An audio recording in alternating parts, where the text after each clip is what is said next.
Good evening everyone. Sunday को lecture attend करने के लिए धन्यवाद। सरफेस केमिस्ट्री का 11th लेक्चर है। इलेक्ट्रोफोरेसिस मेथड अपने को सीखना है तो उसका डायग्राम वाला इंट्रो एक्सप्लेनेशन अभी अपन कर देंगे। इलेक्ट्रोफोरेसिस मेथड में एक ऐसा यूट्यूब जैसा कॉलम रहता है, एक रिजर्वायर है जिसके अंदर से पानी या डिस्पर्शन मीडियम जाता है। ये स्टॉप कॉक है, पानी जरूरत से ज़्यादा नहीं जाना चाहिए इसलिए वहाँ पे एक नल के जैसा लगा दिया है। इनिशियल लेवल दिया हुआ है, वाटर उसमें डिस्पर्जन मीडियम है। ये कोलोइडल सॉल्यूशन उसके अंदर अपन ने डाला। ये बैटरी लगा दी, पॉजिटिव टर्मिनल निगेटिव टर्मिनल लगा दिया। Anode positive charge, cathode negative charge. लेकिन अपने को लर्न है एनोड जहाँ पे ऑक्सीडेशन होता है, कैथोड जहाँ पे रिडक्शन होता है। एनोड का मतलब पॉजिटिव हर बार रहेगा ऐसा जरूरी नहीं है, कैथोड का मतलब हर बार निगेटिव रहेगा ऐसा जरूरी नहीं है। वो तो रिएक्शन टू रिएक्शन डिफर कर सकता है। लेकिन हम लोग को याद क्या रखना है, हम लोग को याद रखना है कि anode is the positive terminal and cathode is the sorry हम लोग को याद क्या रखना है, anode is the oxidation terminal and cathode is the reduction terminal. ये चीज अपन याद रखेंगे, ठीक है। फिर ये देखो, ये सॉल्यूशन में ये आ गए कोलॉइड के पार्टिकल्स, आ गए कोलॉइड के पार्टिकल्स और वो एनोड पे जाके अटक गए। क्यों अटक गए एनोड पे? क्योंकि वो पॉजिटिव चार्ज का था। क्यों आ गया वो पॉजिटिव चार्ज वाला? उसके पास ही ये चीज क्यों गई? क्योंकि ये चीज जो थी ये निगेटिव चार्ज की थी। Positive negative attract each other. तो ये कोलॉइडल सॉल्यूशन के जो पार्टिकल्स है वो चीज में इस प्रोसेस में इलेक्ट्रोफोरेसिस हो रहा है और इससे वो जो निगेटिव चार्ज है वो निगेटिव चार्ज की क्वांटिटी कम हो जाएगी। और निगेटिव चार्ज की क्वांटिटी कम होने की वजह से क्या होगा, निगेटिव चार्ज की अगर क्वांटिटी कम हो गई तो उसकी वजह से वो डिपॉजिट हो पाएगा। डिपॉजिट हो पाएगा तो उससे क्या हो पाएगा, कोएगुलेट हो पाएगा। तो ये कोएगुलेशन का एक मेथड है इलेक्ट्रोफोरेसिस। इसमें अगर किसी को कोई डाउट है तो हाथ उठा के पूछ सकते हैं। प्लीज अगर कोई डिफिकल्टी है तो हाथ उठा के पूछ लो। Please ask if you have any difficulties in this. No doubts, very good. ठीक है, तो मेक अ नोट। अभी ये इलेक्ट्रोऑस्मोसिस वाला नोट है, लास्ट टर्म पे अपन ने डिस्कस किया था। ये सारी चीज़ें मैंने ब्लैक कलर की स्लाइड से एक्सप्लेन की थी। ये व्हाइट कलर की स्लाइड्स मुझे किसी ने दी है तो मैं वो वाली क्लास में एक्सप्लेन कर रहा हूँ और ये स्लाइड्स मैंने आप लोगों के साथ शेयर भी कर दी है। एक फाइनल बहुत बड़ा पीपीटी शेयर किया था जिसमें 102 स्लाइड्स थी, तो ये उसमें से एक पार्ट है, ठीक है। तो इलेक्ट्रोऑस्मोसिस क्या होता है, molecules of dispersion medium are allowed to move under the influence of electric field. Influence of electric field के अंदर इलेक्ट्रोऑस्मोसिस का प्रोसेस होता है। डिस्पर्शन मीडियम के पार्टिकल्स जो है वो मूव कर सकते हैं।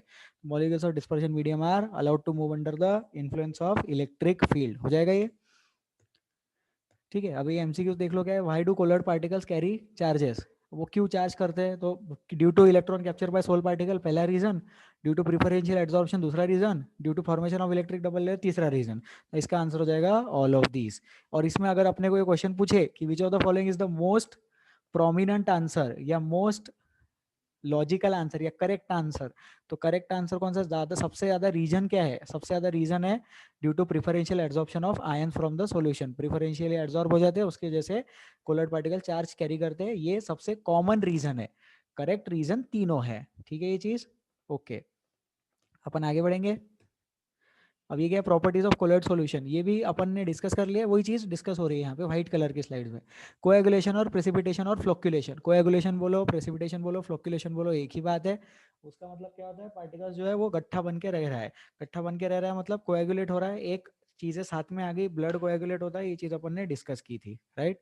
तो the stability of the lyophobic sol is due to the presence of charge on the colloidal particles. Lyophobic sol का स्टेबिलिटी क्यों रहता है? Charge on the colloidal particle के प्रेजेंस की वजह से रहता है। If the charge is neutralized, the particles come nearer to each other to form aggregates and settle down under gravity. Exactly वही चीज है जो पढ़ाई है। The process of settling down of colloidal particle is called as coagulation or precipitation or flocculation of the soul. सही है, charge खत्म हो रहा है, चार्ज खत्म हो रहा है, पार्टिकल पास में आ रहे हैं, पार्टिकल पास में आएंगे, बड़ा पार्टिकल बनेगा, गट्ठा बनेगा, वो गट्ठा सेटल डाउन हो जाएगा। जब पार्टिकल पे चार्ज था तो हल्के हल्के पार्टिकल थे, हल्के हल्के पार्टिकल थे तो मूव कर रहे थे। तो सोचे इस चीज को, हल्के पार्टिकल्स सॉल्यूशन में मूव कर सकते हैं, कोलॉइड बनाते। भारी पार्टिकल्स सेटल डाउन हो जाएंगे, प्रेसिपिटेट बनाएंगे, पीपीटी फॉर्मेशन टेक्स प्लेस, ठीक है ये चीज। Then minimum amount of electrolyte that must be added to 1 liter of colloidal solution so as to bring about coagulation or flocculation is called coagulation or flocculation value. Smaller is the flocculation value, greater is the coagulating power. तो इसमें ये चीज ये नया है, नया है वह ये वाला जो पॉइंट है ना, ये वाला पॉइंट, ये नया पॉइंट है। तो इसको आप लोग लिख लो, लर्न कर लो। ये टेक्स्ट बुक में नहीं है शायद, होगा भी तो भी डबल लिख लेंगे, कोई प्रॉब्लम वाली बात नहीं है। Smaller is the flocculation value, greater is the coagulating power. तो ये चीज सब लोग लिख लेंगे जल्दी से, ठीक है। चले आगे, आगे बढ़ते हैं अपन। लिख लो इसको जल्दी से। है ना, स्मॉलर अगर वैल्यू है कोएगुलेटिंग वैल्यू, फ्लोक्युलेशन वैल्यू छोटी है तो कोएगुलेटिंग पावर ज्यादा है, लॉजिकल बात है। कम चीज में कम क्वांटिटी में ही कोएगुलेशन हो रहा है, राइट। कितना इलेक्ट्रोलाइट डालना पड़ा, 1 ग्राम इलेक्ट्रोलाइट डालना पड़ा, 2 ग्राम इलेक्ट्रोलाइट डालना पड़ा, 2 ग्राम वाले का कोएगुलेटिंग पावर कम, ज्यादा लगा। 1 ग्राम वाले में कोएगुलेट हो गया तो उसका कोएगुलेटिंग पावर ज्यादा। Smaller is the flocculation value, greater is the coagulating power. Flocculation value छोटा रहेगा तो उतना ही ज्यादा उसका कोएगुलेटिंग पावर रहेगा, ठीक है। हो गया क्या? इतना ही है क्या?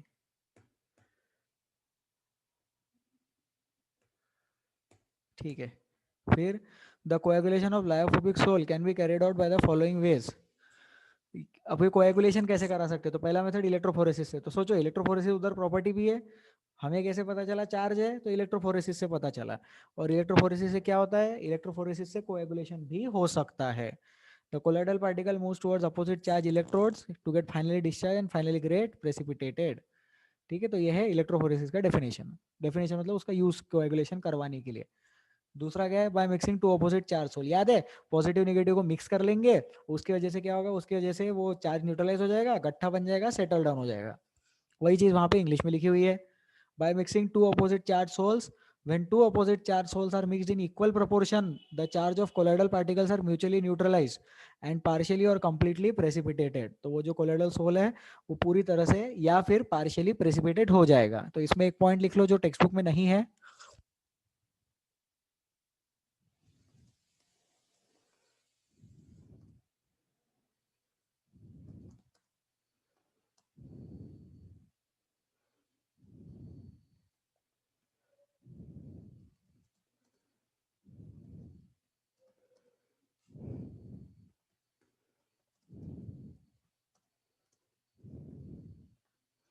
तो सब लोग स्टेटमेंट लिख लेंगे, सुनने में थोड़ा अजीब लग रहा होगा बट स्टेटमेंट लिख लो, फिर मैं एक्सप्लेन करता हूँ। जल्दी लिखिए स्टेटमेंट को।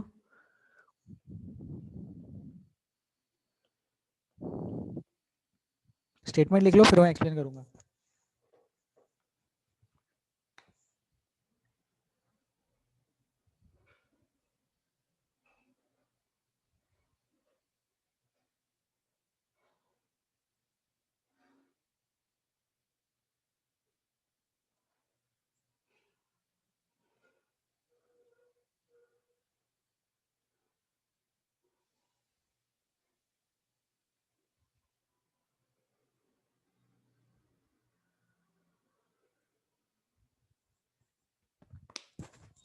चलो डिस्कस करें इस चीज को।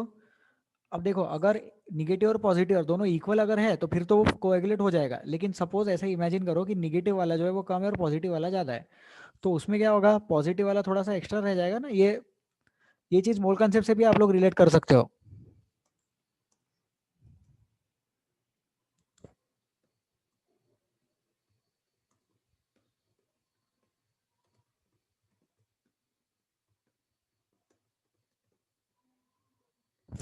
It means positive sol will remain back after coagulation. Positive sol remain back रहेगा, मतलब पॉजिटिव वाला पूरा तरह से कोएगुलेट नहीं हुआ, निगेटिव वाला पूरी तरह से कोएगुलेट हो गया।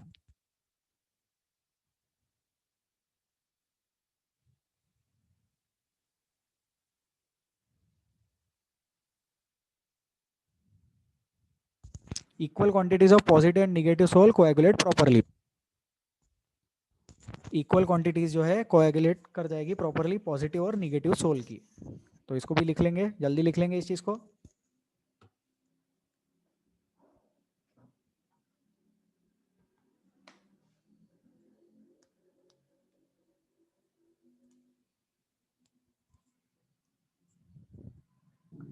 सर बोलिए सर।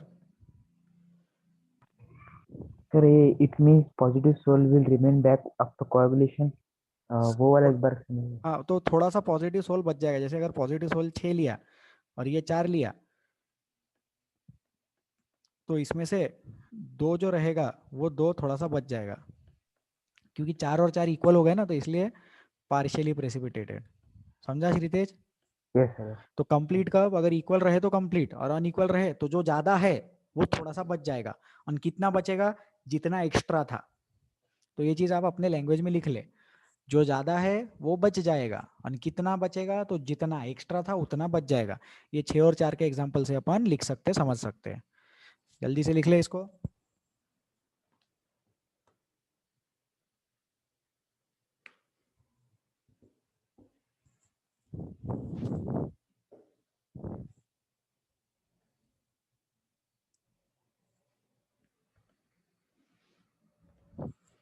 चले आगे, किसी को कोई डाउट इसमें प्लीज पूछ लो, किसी को पूछना है तो।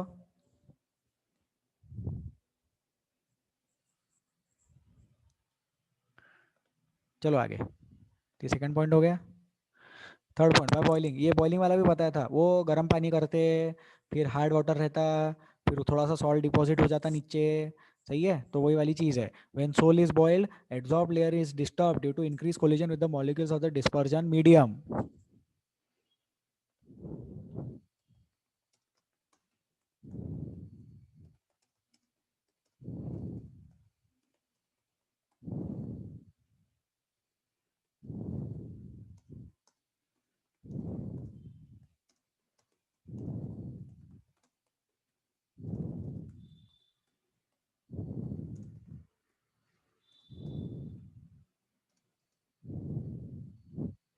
More is the temperature, more is the frequency of collisions. Temperature जितना ज़्यादा रहेगा उतनी कोलिजन की फ्रीक्वेंसी ज़्यादा रहेगी। तो इसको लिख लेंगे, ये पॉइंट टेक्स्ट बुक में नहीं है तो इसको लिख लो।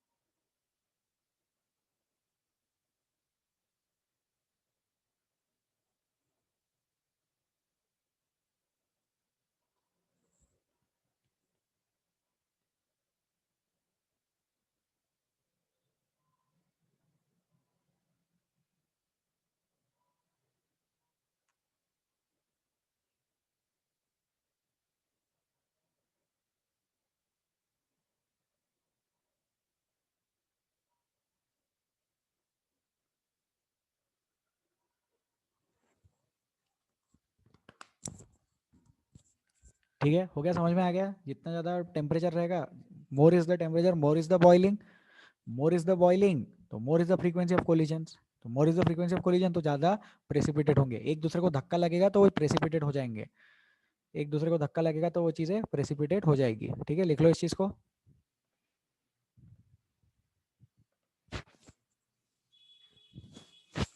This reduces the charge on the particles resulting in precipitation.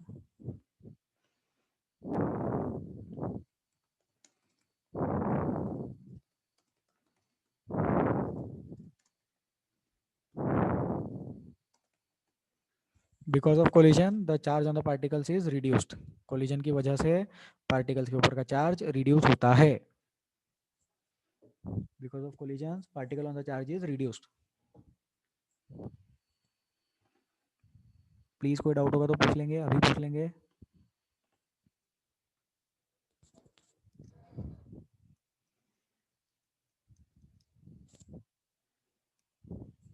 चलो आगे।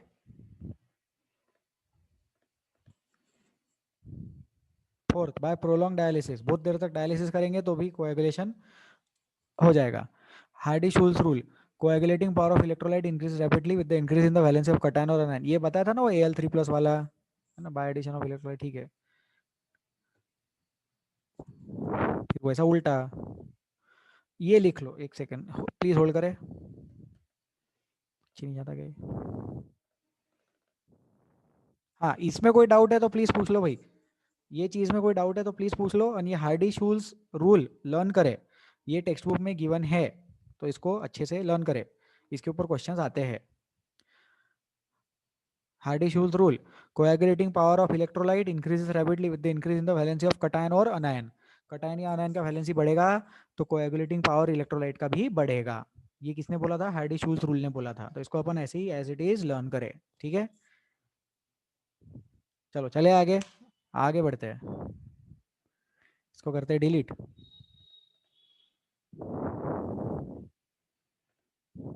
हाँ ये बताया था Al3+, Ba2+, NaCl से, मतलब वो चार्ज के रिस्पेक्ट में रहेगा। निगेटिव चार्ज सोल के लिए पॉजिटिव इलेक्ट्रोलाइट लगेगा, पॉजिटिव चार्ज सोल के लिए निगेटिव इलेक्ट्रोलाइट लगेगा, ये भी पढ़ाया था लास्ट टर्न पे, तो इसको लिख लो एज इट इज।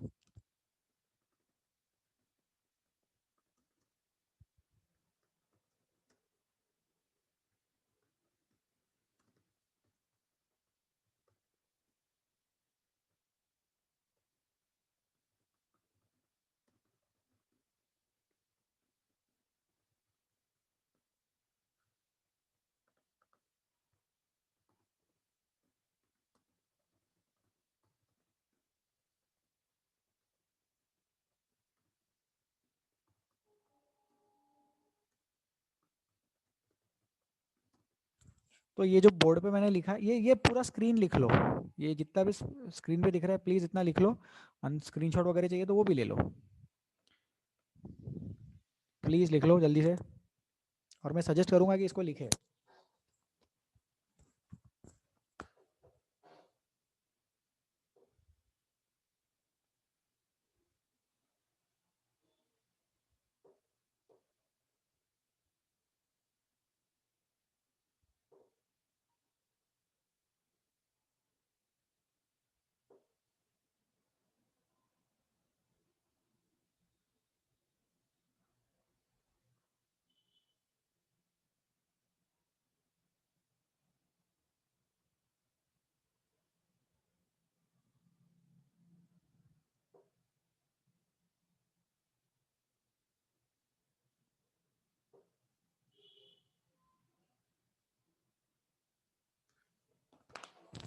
चलो कोई डाउट किसी को, प्लीज डिफिकल्टी होगा तो पूछ लो। बहुत कम स्टूडेंट्स आए आज, संडे आंग में आता है लोगों पे, बट क्या करें, तब नेटवर्क नहीं था मेरे पास, I am very much sorry. थोड़ा आप लोगों को कोऑपरेट करना चाहिए। सर हमें क्यों बोल रहे हो, हम तो आए ना टाइम पे, जो नहीं आए उनको बोलो जाके। ठीक है, anyways, thank you so much, आप लोग लेक्चर के लिए आए। Yes sir, you are welcome sir. चले आगे। ठीक है, the minimum concentration of electrolyte in millimoles, ये कोएगुलेटिंग वैल्यू ये हो गया पहले से ही। Factors affecting, factors responsible for the stability of lyophilic sol, ये याद है वो वाली चीज। वो लायोफिलिक सोल रहता तो उसके दो फैक्टर रहते, कौन से दो फैक्टर रहते, एक चार्ज रहता, दूसरा सॉल्वेशन रहता। ये चार्ज, दूसरा सॉल्वेशन, वाह। तो charge and solvation of colloid particles, ठीक है। और फिर दूसरा, lyophilic sols can be coagulated by removing these two factors by two ways. Electrolyte add करेंगे या सुटेबल सॉल्वेंट लेंगे। इलेक्ट्रोलाइट ऐड करेंगे तो क्या होगा, चार्ज कम हो जाएगा,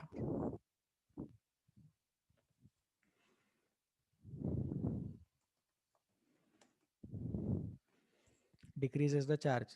इलेक्ट्रोलाइट ऐड करने से चार्ज कम हो जाएगा, और सुटेबल सॉल्वेंट ऐड करने से सॉल्वेशन कम हो जाएगा। ठीक है, तो ये भी लिख लो, ये दो पॉइंट्स लर्न करने का। लायोफिलिक सोल का कोएगुलेशन कैसे कर सकते हैं, चार्ज कम कर देंगे तो कोएगुलेट हो जाएगा, सॉल्वेशन कम कर देंगे तो कोएगुलेट मतलब गट्ठा करना, मतलब उसको जमा करना, पॉजिटिव निगेटिव हटा के मस्त एकदम उसको एक साथ इकट्ठा करना। ठीक है, लिख लो इसको जल्दी से please.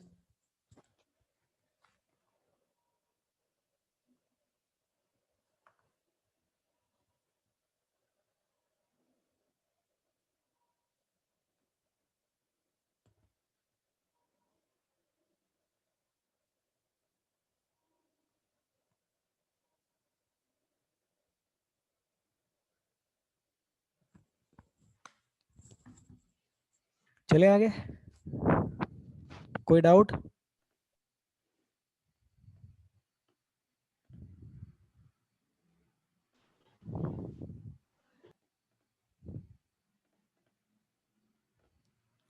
Example, solvents such as alcohol and acetone are added to lyophilic sols to the dehydration of colloid particle occurs under this condition.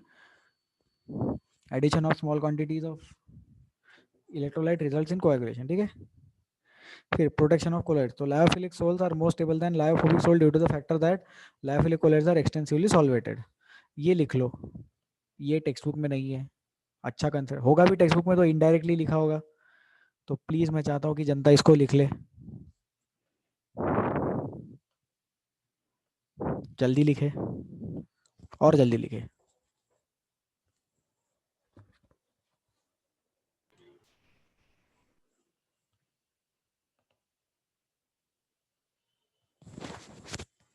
बोलिए प्रेम, क्या डाउट है? सर सर मेरे नेटवर्क थोड़ा वीक है सर, तो सर तो 3 मिनट एक्स्ट्रा मिलेंगे क्या सर? लिख लिख ले मुझे, मेरी laptop sir it is not working हाँ, प्रॉपर्ली। लिख लो, जल्दी लिखो, ठीक है, जल्दी करो, जल्दी करो। Lyophilic sols are more stable than lyophobic sols due to the factor that lyophilic colloids are extensively solvated.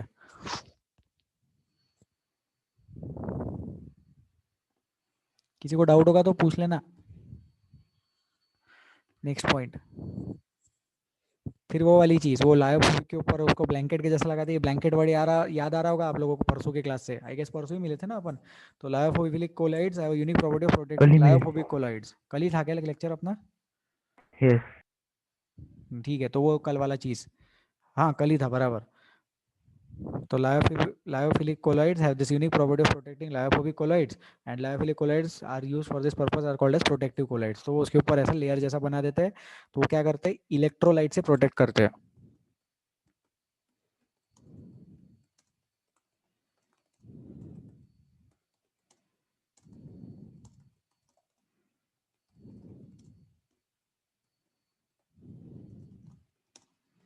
ये पॉइंट लिख लेंगे, ये टेक्स्ट बुक में नहीं है, एक्सप्लेनेशन वाला पॉइंट है।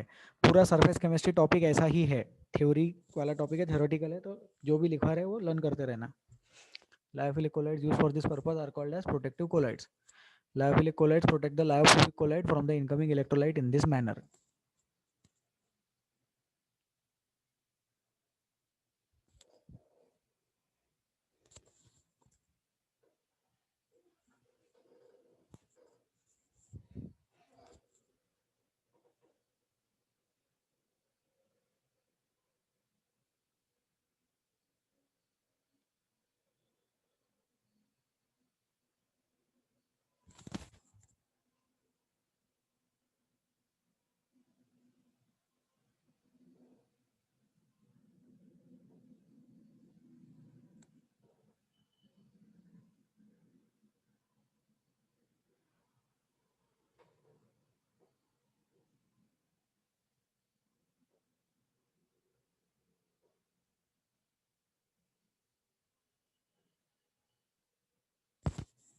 हाँ आगे बढ़े। सर। हाँ बोलिए sir. Sir what is that unique property? यही यूनिक प्रॉपर्टी है कोलॉइड को ऊपर की। क्या बोल रहे हो, फिर से बोलो। हाँ, lyophilic colloids have a unique property of protecting lyophobic colloid. तो उसकी यही प्रॉपर्टी है कि वो लायोफोबिक कोलॉइड को कैसे प्रोटेक्ट करता है, एक लेयर बना के। ओके। ठीक है, yes sir. Okay. Protective colloid इसलिए बोलते हैं क्योंकि वो लेयर बना था, किसके ऊपर लेयर बना था, लायोफोबिक कोलॉइड के ऊपर लेयर बना था। कौन लेयर बना था? लायोफिलिक कोलॉइड लेयर बना था। और लायोफिलिक कोलॉइड खुद ज़्यादा स्टेबल है, इसीलिए दूसरे वाले को हेल्प कर सकता है। सोचने वाली बात है ना, जो खुद ज़्यादा स्टेबल रहेगा तभी तो दूसरे वाले को हेल्प कर पाएगा। खुद ही स्टेबल नहीं होगा तो दूसरे वाले को कैसे हेल्प करेगा? तो लायोफिलिक कोलॉइड खुद ज़्यादा स्टेबल है और वो खुद की स्टेबिलिटी से हेल्प करता है लायोफोबिक कोलॉइड की भी। कैसे हेल्प करता है? उसको सराउंड करके। ठीक है, चले आगे, आगे बढ़ यस सकते सर। हैं। Okay sir. The protective power of this colloids is express by gold number. हाँ, ये नया कंसेप्ट है, ये पता नहीं मुझे टेक्स्ट बुक में है कि नहीं, शायद नहीं है, होगा तो बहुत बढ़िया। ये लिख लो, ये जो प्रोटेक्टिव पावर है, अभी कुछ कोलाइड्स, कुछ लायोफिलिक कोलाइड्स अच्छे से कवर कर पाएंगे, कुछ लायोफिलिक कोलाइड्स अच्छे से कवर नहीं कर पाएंगे, है ना? तो जो अच्छे से कवर कर पाएंगे उनका गोल्ड नंबर ज़्यादा, जो अच्छे से कवर नहीं कर पाएंगे उनका gold number come.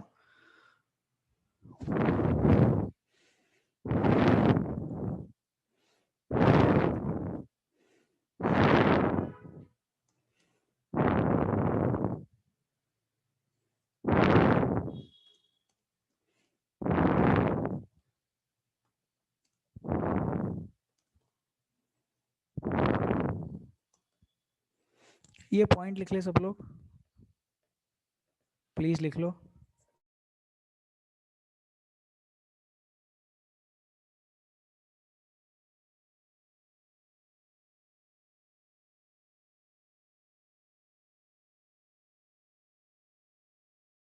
Sir what that gold number represent?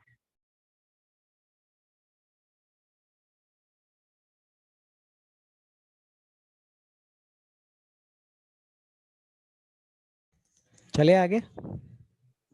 Sir हाँ सर, बोलिए sir. Sir what that gold number represents? Shritej last वाला पॉइंट पढ़िए। Okay sir, understood, sorry. नहीं नहीं, अरे सॉरी नहीं, पढ़ो, मेरे को एक्सप्लेन करना है। अभी क्या हो रहा है ना कि ऑनलाइन वाले क्लास में बहुत ज़्यादा प्रॉब्लम ये आता है कि जनता से इंटरेक्ट नहीं कर पाते। तो अभी आपने इंटरेक्ट किया है, डाउट पूछा है, तो सार्कास्टिकली नहीं बोला श्रीतेज मैंने, प्लीज़ मैं चाहता हूँ कि आप वो लास्ट वाला पॉइंट पढ़े ताकि मैं एक्सप्लेन कर पाऊँ। More is the gold number, more is the protective power of live-field colloids. हाँ ठीक है, अब उसके ऊपर का पॉइंट पढ़ो। The protective power of these colloids is expressed by the gold number. हाँ, तो जो प्रोटेक्टिव पावर है कोलॉइड का, उसको रिप्रेजेंट करने का एक तरीका है, उसको बोलते हैं गोल्ड नंबर। ठीक है, अब जैसे कुछ लायोफिलिक कोलॉइड्स अच्छे रहेंगे, अच्छे से स्टेबल रहेंगे, तो सामने वाले लायोफोबिक को ज़्यादा अच्छे से प्रोटेक्ट कर पाएंगे। कुछ लायोफिलिक वाले इतने अच्छे नहीं रहेंगे, तो सामने वाले लायोफोबिक को उतना अच्छे से प्रोटेक्ट नहीं कर पाएंगे। तो जो ज़्यादा अच्छे से प्रोटेक्ट कर पाएगा उसका गोल्ड नंबर ज़्यादा। श्रीतेज कमेंट करे। Yes sir, understood. ठीक है, क्या है ना कि एक तो प्रॉब्लम ये है कि ये जो टॉपिक है ये भी थ्योरेटिकल है। नॉमेनक्लेचर के टाइम ऐसा नहीं होता था, नॉमेनक्लेचर में इंटरेक्शन ज़्यादा था स्टूडेंट्स के पॉइंट ऑफ व्यू से भी। लेकिन अभी भी इस टॉपिक में जितना इंटरेक्शन मेरे को मिलता है उतना मैं इंटरेक्शन करना चाहूँगा स्टूडेंट्स के साथ में। इसीलिए तो हम लोगों के लाइव लेक्चर्स है ना। नहीं तो अगर ऐसा होता कि सिर्फ टॉपिक ही पढ़ाना है तो फिर तो एक एक डेढ़ डेढ़ आधी आधी घंटे दो दो घंटे के रिकॉर्डिंग करके यूट्यूब पे डाल देते थे। क्लास में हम लाइव क्यों है, मैं क्यों चाहता हूँ कि जनता मेरे टाइम पे, शाम के टाइम पे, संडे इवनिंग को मिले, इसलिए चाहता हूँ क्योंकि जब लेक्चर था तब मेरे पास नेटवर्क नहीं था। और दूसरा मेजर इंपॉर्टेंट रीजन ये है कि लाइव क्लास चाहते हैं हम लोग। हम चाहते हैं कि इन रियल टाइम स्टूडेंट से बात कर पाए। तो जो आप पूछ रहे हो वैसा पूछा करें। यस सर, चलो सर आगे बढ़ो सर। अब देखते हैं गोल्ड नंबर क्या है।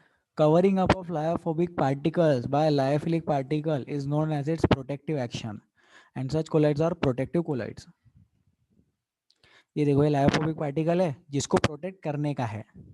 ये इसके अराउंड कौन आ गया, लायोफिलिक पार्टिकल आ गया। लायोफिलिक पार्टिकल प्रोटेक्टिंग पार्टिकल आ गया।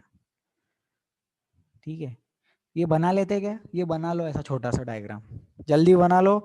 और वो स्टेटमेंट भी लिख लो जल्दी।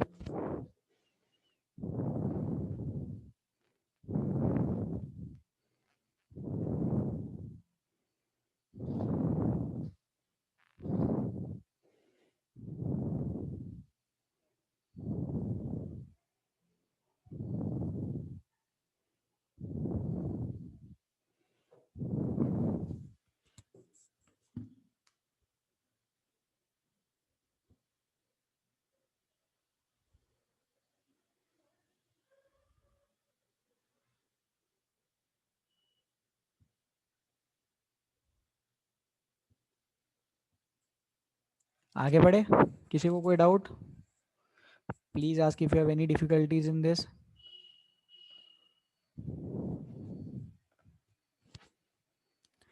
ठीक है, gold number is defined as the amount of protective sol that will prevent the coagulation of 10 ml of gold solution on the addition of 1 ml of 10% NaCl solution. Smaller the gold number, higher the protective power. अपन ने पीछे कुछ अलग लिखा था क्या?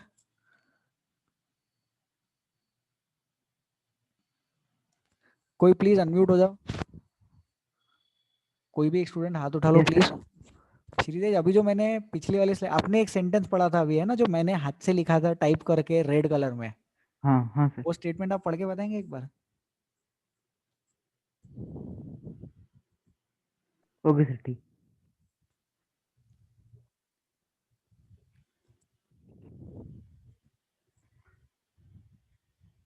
अबे अभी पढ़ के बताना है। Yes sir, 1 minute. Okay okay, हाँ ठीक है, मुझे लगा कि आप बाद में पढ़ के बताओगे। ठीक है, तो जब sir more is the gold number, more हाँ is the protective power of lyophilic colloids. हाँ, तो फिर वो उसको प्रोटेक्टिव पावर मत लिखना, उसको कोएगुलेटिंग पावर, कोएगुलेटिंग टेंडेंसी। एक सेकंड होल्ड करो सब लोग। Okay coagulating sir. Power, coagulation, protective power और कोएगुलेशन इनवर्स है ना। हाँ, तो वहां पे जो पहले लिखवाया था ना उसमें लिख लेना more is the gold number, more is the gold number, more is the coagulation. क्योंकि यहाँ पे दिख रहा है ना ये पॉइंट जो मैंने लिखवाया और ये जो पॉइंट है इसमें डिफरेंस आ रहा है ना, दोनों चीजें मैच नहीं कर रही है। तो सर कौन सा ज्यादा सही है, तो ये ज्यादा सही है। सर फिर वहां क्या करना, तो या तो उसको पूरा डिलीट कर लो या फिर उसको ऐसा लिख लो, more is the gold number, more is the coagulation, ऐसा लिख लेना, more is the gold number, more is the coagulation. ज्यादा कोएगुलेशन हो पाएगा तो प्रोटेक्ट कम कर पाएगा ना, ज्यादा कोएगुलेशन मतलब कम प्रोटेक्ट कर पाएगा। तो गोल्ड नंबर और प्रोटेक्टिंग पावर इनवर्स है। श्रीतेज मैंने जो बोला समझा, यस सर, उसमें करेक्शन जो बोला वो समझा? Yes sir, more is a gold number, more is a protecting power. बराबर। यस सर, नहीं, मोर is the gold number, more is the gold number, more is the coagulation. Yes sir, yes sir, coagulation power. हाँ बराबर, coagulation हाँ, power correct. Yes sir, ठीक है, लेकिन अगर coagulation और प्रोटेक्शन इनवर्स है एक दूसरे का, अपन काय से प्रोटेक्ट कर रहे हैं, कोएगुलेशन से प्रोटेक्ट करने की कोशिश की जा रही है। We are trying to protect from coagulation. ठीक है, तो ये डेफिनेशन लिख लो और ये नीचे वाला पॉइंट लिख लेना जो हाईलाइट किया हुआ है। Gold number is defined as the amount of protective sol, कितना सोल प्रिवेंट कर सकता है coagulation of 10 ml of gold solution on the addition of 1 ml of 10% NaCl। तो इसमें इसमें गोल्ड का सोल है,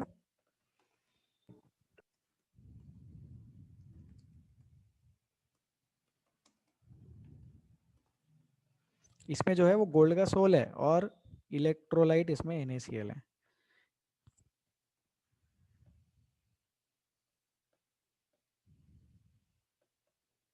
प्लीज लिख लो, गोल्ड सोल है और NaCl इलेक्ट्रोलाइट है।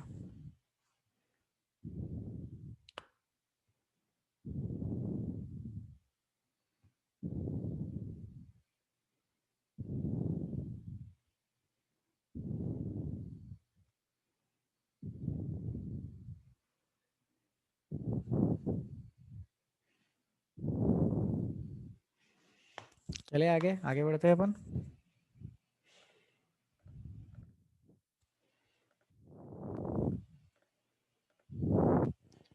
ठीक है, एग्जाम्पल्स है अभी।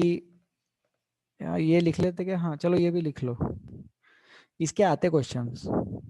Please copy this and remember this, लिख लो, लर्न कर लेना।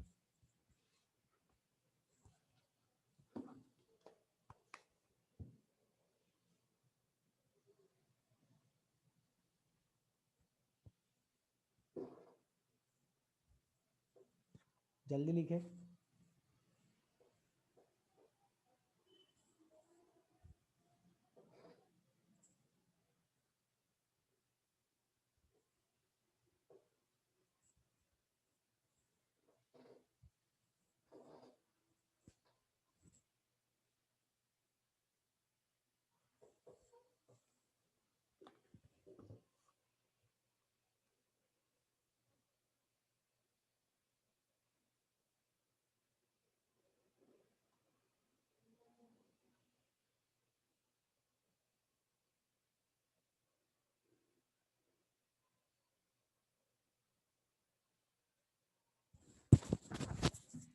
बोलिए प्रेम।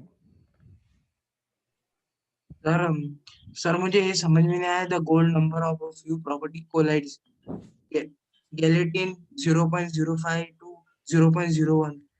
ठीक है,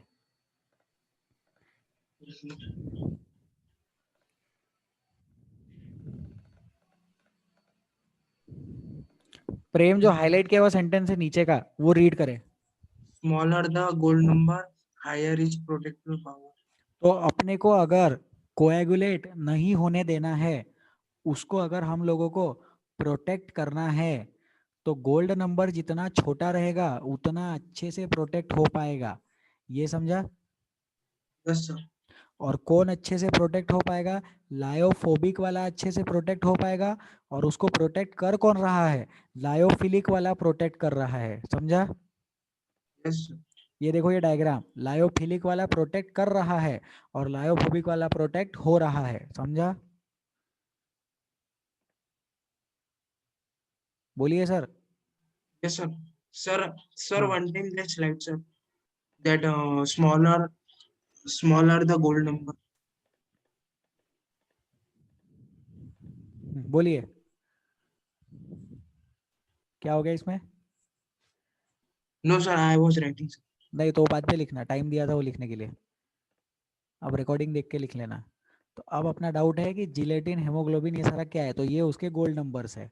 तो पोटैटो स्टार्च का देखो गोल्ड नंबर बहुत बड़ा है, तो उसका कोएगुलेटिंग पावर ज़्यादा रहेगा लेकिन प्रोटेक्टिव पावर कम रहेगा, बराबर।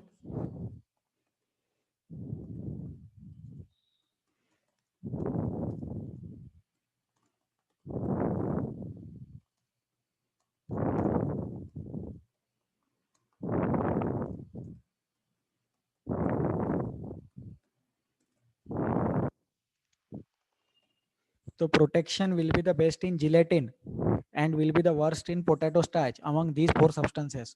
ये चारों substances में potato starch का protection जो है वो सबसे खराब रहेगा, तो potato starch का coagulation सबसे अच्छा रहेगा, क्योंकि हम protect नहीं कर पाए।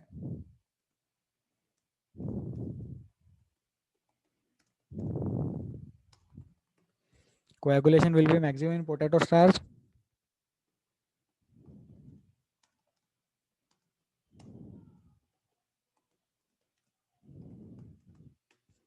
Coagulation will be maximum, coagulation will be minimum gelatin. ये एग्जांपल लिख लो और जो रेड कलर के सेंटेंस लिखे उसको लिख लो।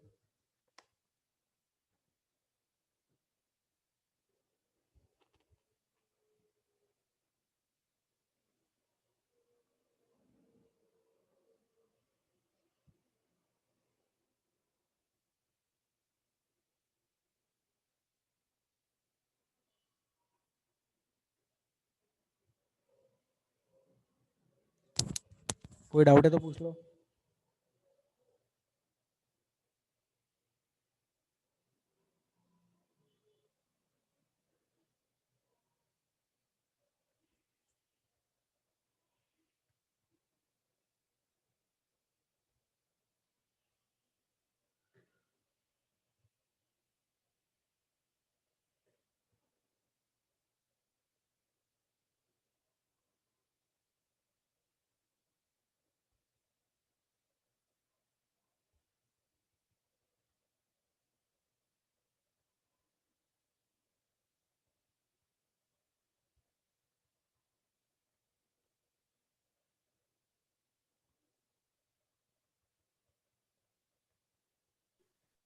सर बोलिए।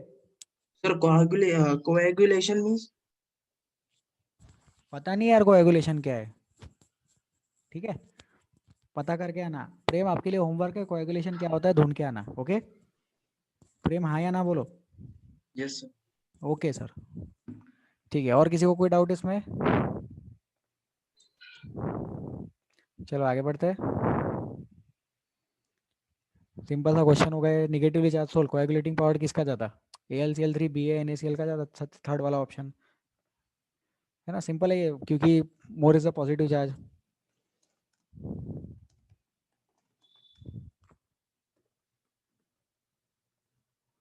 Of the electrolyte species, more will be the coagulating power for negative sol. Answer लिख लो, क्वेश्चन लिख लो, क्वेश्चन लिख लो, ऑप्शंस लिख लो, आंसर लिख लो और उसके साथ उसका एक्सप्लेनेशन भी लिख लेना जल्दी से।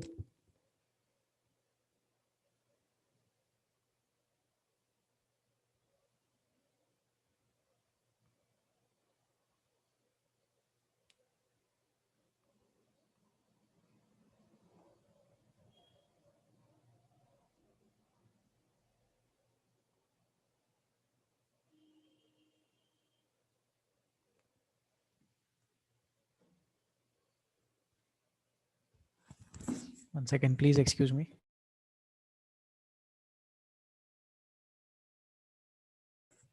ठीक है भाई, इसमें कोई डाउट? कोई डाउट नहीं है, आगे बढ़ते अपन। Gold number of gelatin is, ये टाइम पास है अभी, ये छोड़ दो। ठीक है, अब अपन को इमल्शंस देखना है। अभी इमल्शंस फ्रेश टॉपिक है, नया आर्टिकल है, सब लोग ध्यान देंगे। इमल्शंस नया कंसेप्ट पढ़ाया जा रहा है। तो ये इमल्शन अपन ने अभी अपने ब्लैक कलर के स्लाइड से नहीं डिस्कस किया, तो इसको ध्यान से सुनेंगे। यहाँ पे रिवीजन नहीं हो रहा है, नया कंसेप्ट पढ़ाया जा रहा है, प्लीज ध्यान दे। Emulsions, if a mixture of two immiscible और partially miscible liquids is shaken, a coarse dispersion of one liquid in the other is obtained, which is called as an emulsion. तो liquid liquid वाली चीज को emulsion बोलते हैं।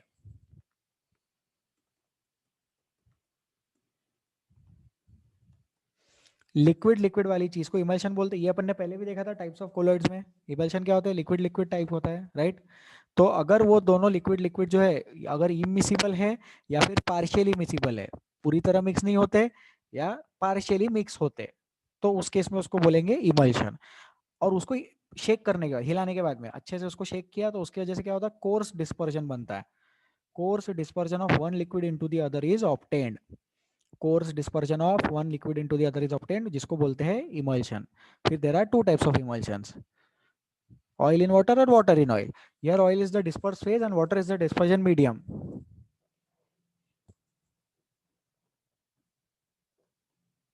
More quantity is water, dispersion medium is water. Less quantity is water, is oil.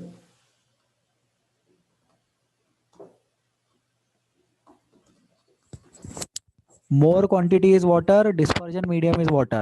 Less quantity is oil, dispersed medium is oil. ठीक है, इसको लिख लो, लर्न कर लेना ये चीज को।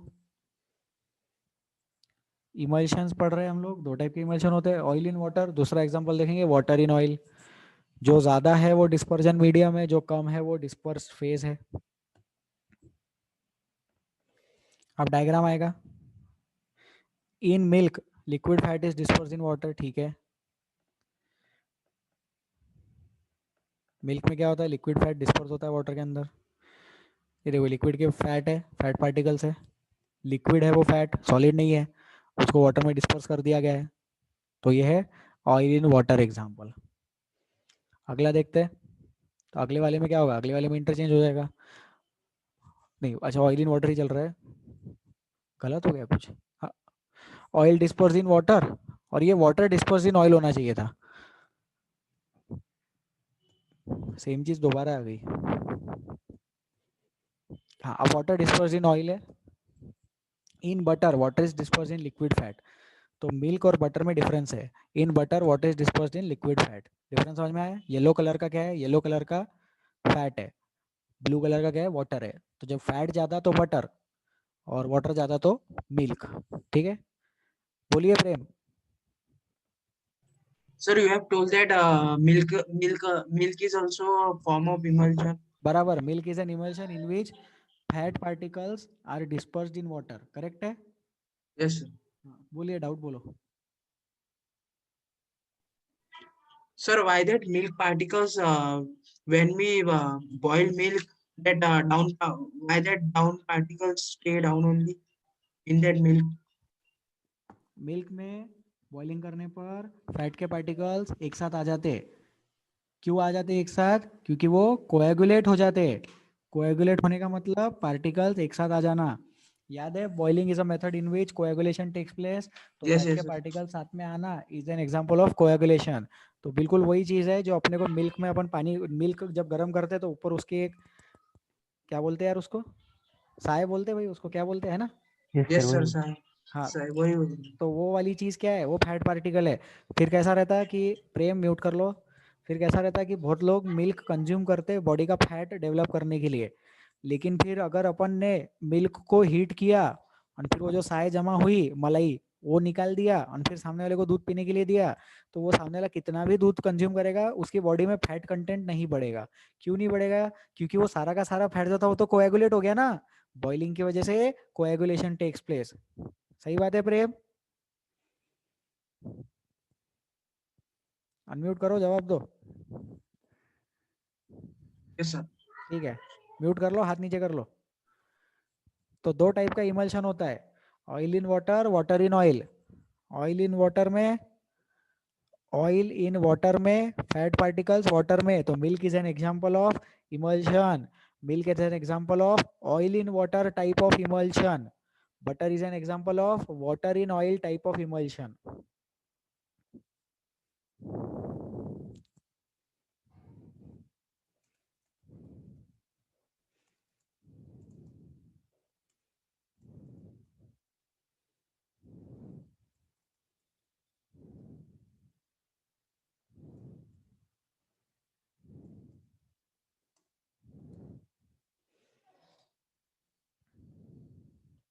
इसको लिख ले, जल्दी से लिख ले, जो मैंने नीचे पॉइंट लिखा है ब्लैक कलर में, ये जो पॉइंट है इसको प्लीज लिख लो। और दो टाइप के एग्जाम्पल आपको समझ में आने चाहिए। इमल्शन दो टाइप का होता है, ये चीज़ अपने को क्लिक होना चाहिए, समझ में आना चाहिए। जल्दी करें।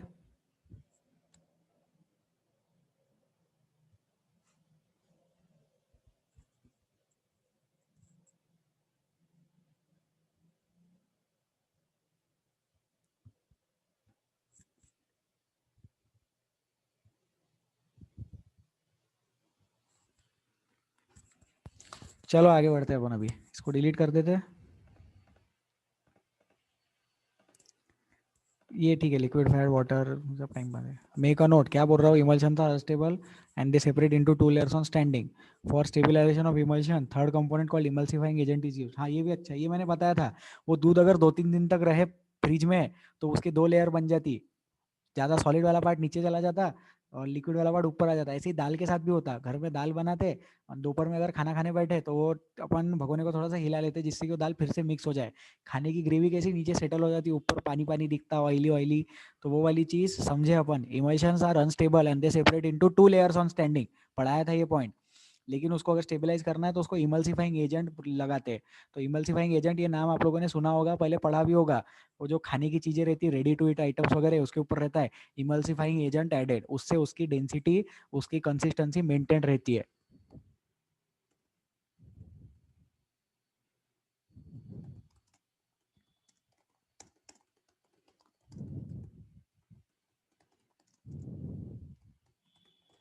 Emulsifying agents help to maintain the consistency of emulsions. तो स्क्रीन पे जितना भी दिख रहा है इसको लिख ले जल्दी से। Emulsifying agents help to maintain the consistency of emulsions. Emulsions की कंसिस्टेंसी मेंटेन करने के लिए इमल्सिफाइंग एजेंट यूज करते हैं। इमल्शंस की कंसिस्टेंसी मेंटेन करने के लिए इमल्सिफाइंग एजेंट्स का यूज किया जाता है।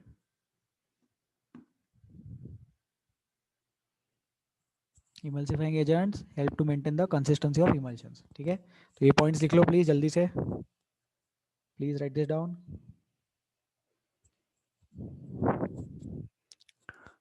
चले करें इसको डिलीट। एग्जाम्पल है, हाँ ये एग्जाम्पल्स भी लिख लो, चलो एग्जाम्पल्स भी लिख लो, लर्न कर लेना एग्जाम्पल्स भी।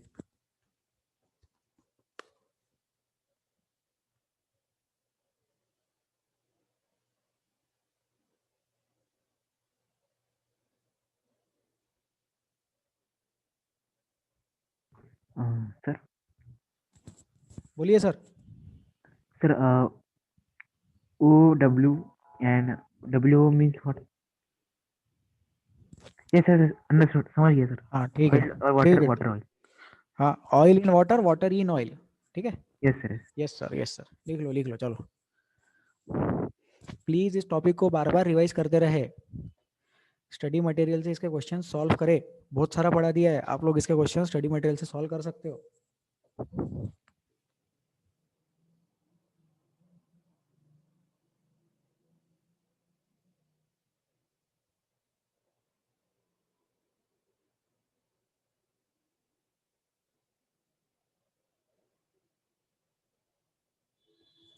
चले आगे।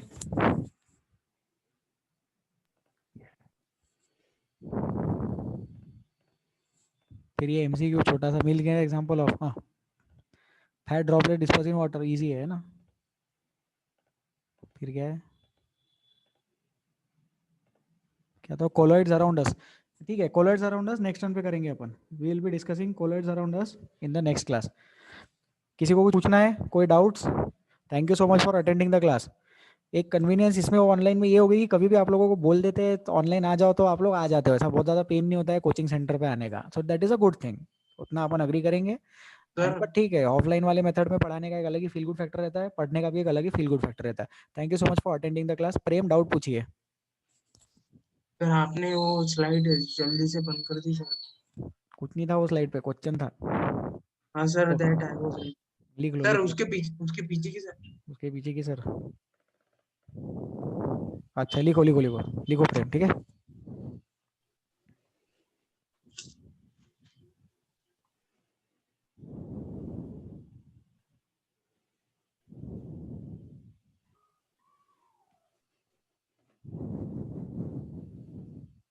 प्रेम म्यूट कर लो। Yes, sir.